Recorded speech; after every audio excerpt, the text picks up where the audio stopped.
It's The Lesson with Mr. Clark on Lake Effect Radio. You gonna learn today. You gonna learn today. All right.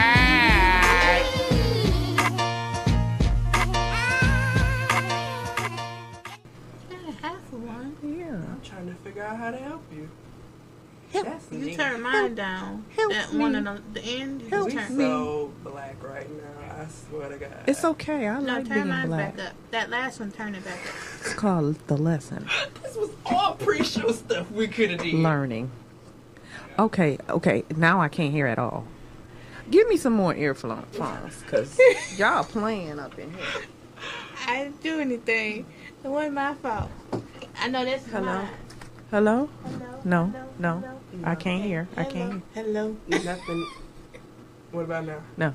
How about now? No. How about now? No. Oh, yes. All right.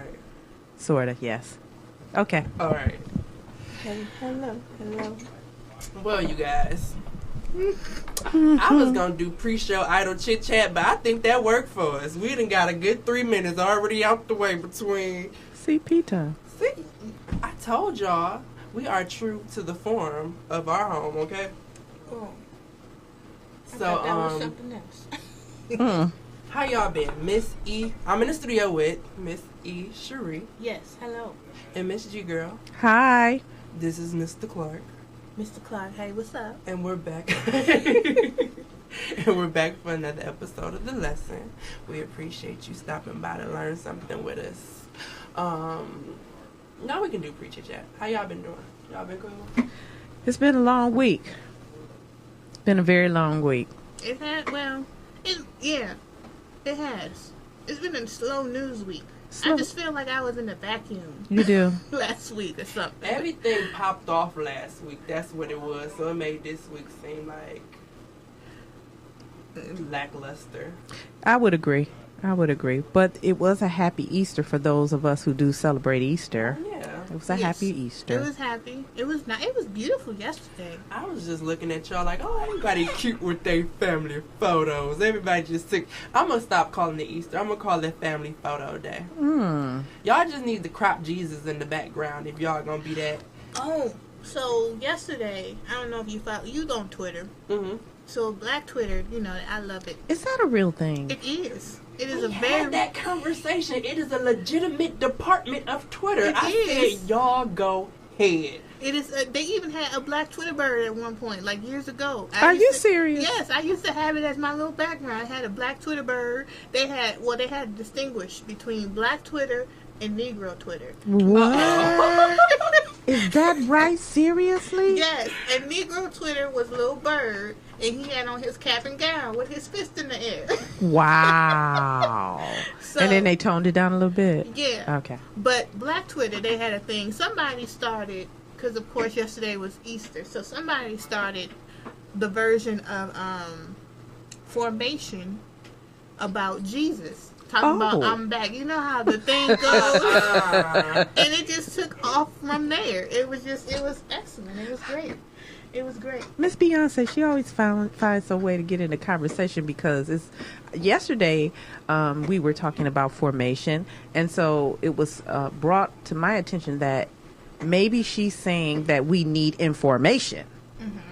Oh. I was like, I didn't think. I didn't take it that way either. But okay, Both we of them. probably do need information. Yes. It was a lot of little nuggets and little, things in there where she mentioned that if you are awake, I guess. Yeah, I don't well, want to say that, but Awake. Well, if you are girl, I'll see you in May 18th. Road tip. I'll be there. June in Detroit. I'm just saying. Yeah. Seattle. I didn't even have my money saved, but I pulled it together. Somebody pulled it together. I want to see this in action. Okay. Somebody said she's dropping an album. We have to get prepared. That is the formation of Black Jesus. They So- Oh my Photoshop goodness. his face. I can't say it Oh because my it's gosh. got cuss Sitting words. up in here showing pictures, knowing people gonna be like, well, what they looking at? That ain't right. Not putting it up to the dang on camera. I sure live. Y'all better get y'all turn with it. Right. What you turning us on to today, Mr. Clark? Yes. So the teachable moment this week is gonna come from. So did y'all watch the reunion on Sunday? Part 2 of the reunion. I didn't. Hold up. Real Housewives of Atlanta. Oh, no. Wait, Love and Hip Hop. You're gonna have to fill me in because Okay. I don't know any of the background on the reunion So show. I don't necessarily even watch TV in the Did they same capacity. Did they teach something? There's something to be learned from it, or there's Okay. a question to be addressed from it. Okay. Because I don't necessarily watch it myself either. I missed quite a few episodes, and I know, right? I feel. What happened? What had happened was he had to step out the room Yeah. for a conference. You Conference supposed is to hear taking us. place. Yeah. Conference is completed. Sidebar. All right. And we're back. We're back. We're back. Guess who's back? You know, I had to say. You hear how I said it, right? Yes. And we're back. I wish I had a New Orleans accent, but go ahead. So this The reunion. Yes. Because they'll take you away, but you got to bring yourself back. But, so basically, I was telling y'all that I don't really watch the show, but if I miss everything, I'm not going to miss the reunion, because that'll pretty much put you back where you need to be anyways. Right. So I'm watching the reunion yesterday, and it was just like a slew of messes. But the question that kind of occurred came from Kim, because Kim has decided to quit the show. Who is Kim? Kim Fields. Oh, okay. Penny. Penny. Yeah. Right. Tootie. Tootie. Where you been? Not Penny. Tootie. Tootie. Yeah. Janet is Penny. Yeah, Jenny right. show me. Okay. Yeah, you're right. Okay. I was just Tootie. gonna agree. My 92 ain't gonna ask your 80s about nothing. I'm like, she said Penny, it's Penny. My bad. Tootie. And Regine. Right. You know That's that right, one. Tootie. I know Regine. Regine hard. Yes. But I was asking myself, I was like, well, isn't this quite interesting? She had one tumultuous year, and she said, I did my time, I'm done. Mm-hmm. Whereas Kenya is the most hated person on the show Ever. since she's been on. Yes. No one has liked her. Amongst the cast. I'm not going to say her popularity in general. Mm-hmm. Outside of that, nobody really had liked her. They like talking about her. Even being notorious is still popular in some way. Yeah. Okay. Oh, yeah. I would Infamous. agree. But that struck me was, what type of person do you have to be to make those two different decisions? Whereas, which goes back to speaking to the work situation I was telling you about, how I was speaking with someone who's respectable, and they felt like I was making bad career choices because I was moving away from places where I wasn't comfortable, or places where I didn't feel valued. Mm-hmm. And this is a similar situation with Kim Fields saying, you know what, I'm not giving you more than a year of my time. It was good. I made some money. Y'all had some fun. We got some ratings. I'm out of here. Whereas Kenya has sought and fought through and has kind of made herself the reigning member of the show because she decided to stick around and stick it out. So which mentality is more valid? Is it, I'm going to take my time, my credentials, and move on to something else because I know somewhere else I will have a better time? Or is it, I'm going to stick around, be hated, mess up the place?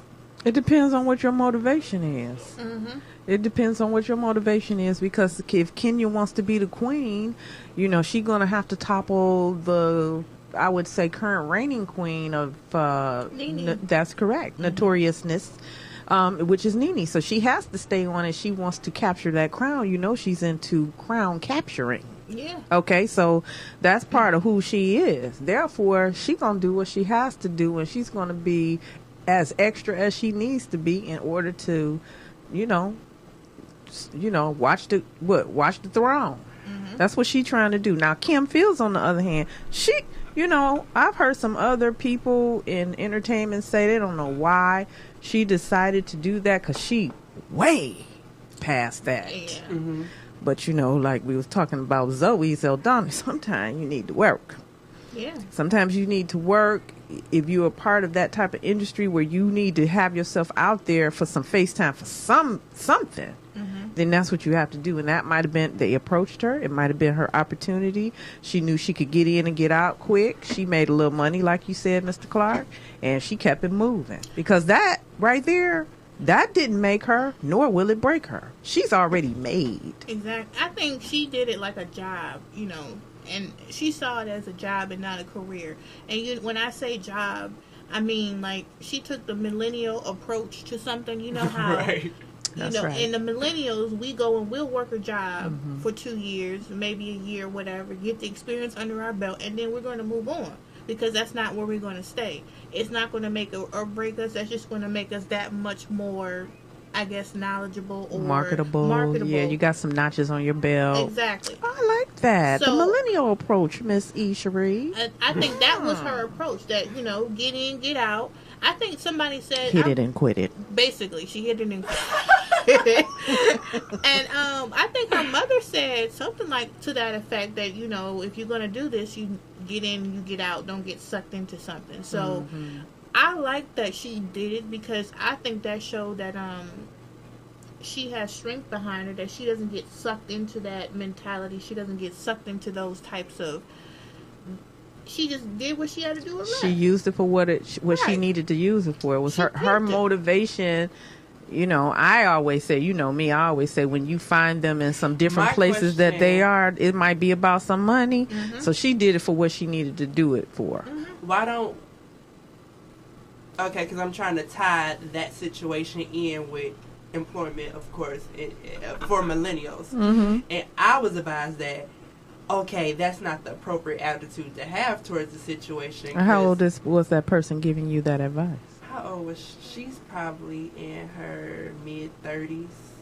That's interesting. Maybe she has a traditional approach to... I lied. Late 30s, 40s. Okay, well then she rolling with my generation because that is what typically would be the mindset of somebody my age.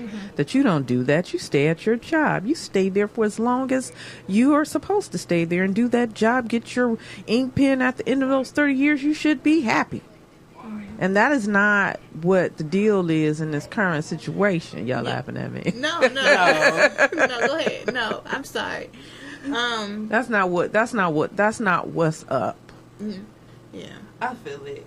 I just thought it was quite interesting. And I'll use this to close it and move on to something else. But I just thought it was quite interesting because I had just recently had a conversation and I was told that I don't work well in groups. And I was like, that's an absolute lie. Look, here's my thing. If you don't work well in groups, why don't you just embrace it?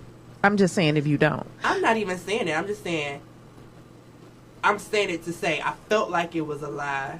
Because and my answer to that was no, I don't feel like I don't work well in groups. I actually think I work really well in groups. It's just the appropriate amount of synergy and working with the right group. Because working with a group can oftentimes thwart your productivity more than add to it. So I said if I don't see myself being more productive in that group than I would be by myself, I pull myself out. And she said, how realistic is that in your career? And I said, hold up. You're underestimating my capacity to get away from people I don't want to be around. So y'all essentially went from 0 to 100 real quick. Not necessarily.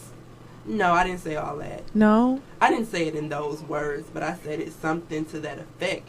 But for her to tell me that it would be better for me to sit around in a situation that I know is bad than to move on, I'm real big on I'm going to be celebrated, I'm not going to be tolerated. And if I feel like for one moment I'm being tolerated, I'm going to move along, and then you're going to wish you had celebrated me later. There are 7 continents, hundreds of countries, millions of cities in multiple counties. I ain't got to be here, nor do you. So I'm taking a confused approach where even if I don't have it, I'm going to get it and I'm going to find it somewhere else, opposed to taking the Kenya. I sit around and fight through it. I'm not a sit around and fight through a person because the energy I'm taking to help you understand how valuable I am at helping you with your thing, I can go create something across the street and piss you all off. So that was it for me, and I just thought that was interesting to see that same scenario play out on TV. Well, people think what they want to think. I don't think we can change anybody's thinking. They only can do it themselves. So in that situation, to me, I think she laid her hand down and showed where she was and what she was about. And for you, looking at her hand and her trying to perhaps impose her point of view on you, I wouldn't. I would have probably asked her, how did she come to those observations? As to you don't work well in groups, you should do X, Y, and Z, you should be this, that. How do you come to those observations? Right. And then, me, the final thing would have been like, okay. And like you said, then I would have just been going on with what I'm going to do. I know where I stand. I know where I am on this board. Right. Feeling it. Wait, can we make one last point? Yes. Just how you can deserve it, but you could be overtly hated for no reason. So, we saw the situation with the guy popping off and, hey, Lil B, you can't do me like that, because the guy got kicked out the party or whatever at the very beginning of the show. We don't remember that? No, I don't. What show? Housewives of Atlanta. I don't know. See, they didn't even watch it. I'm sorry. You said I'm supposed to watch for the lesson. And what was the lesson? Okay, the lesson in the question for the lesson was, we see that if Ken says something, everybody got to clap back. But Candy actually stood up and took a monumental move and defended her, and nobody had nothing to say. To the effect that Candy went, "Oh, ain't nobody got nothing to say." So I was just like, was Candy right? Yeah, they about defending her? Yeah. Well, then nobody shouldn't have said nothing. I just think it's funny how people can gang up in that regard and then be so defenseless later. I guess it shows how much respect people have for somebody, right? If that person stand up and say that. How much disdain do you really have for this woman, even when she's right? Well, sometimes. But she didn't say it. It's when Candy said it that. Right. They stepped back. Because you don't have to defend the truth. I don't know. And it's true, you don't have to defend it. It's like, I don't know.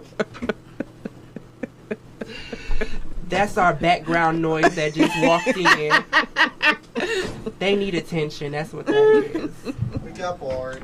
I have no idea what you're talking about at this time. If you leave your name, message, time you call, and phone number, I'll have Jeremiah get back to you as soon as possible. Thanks.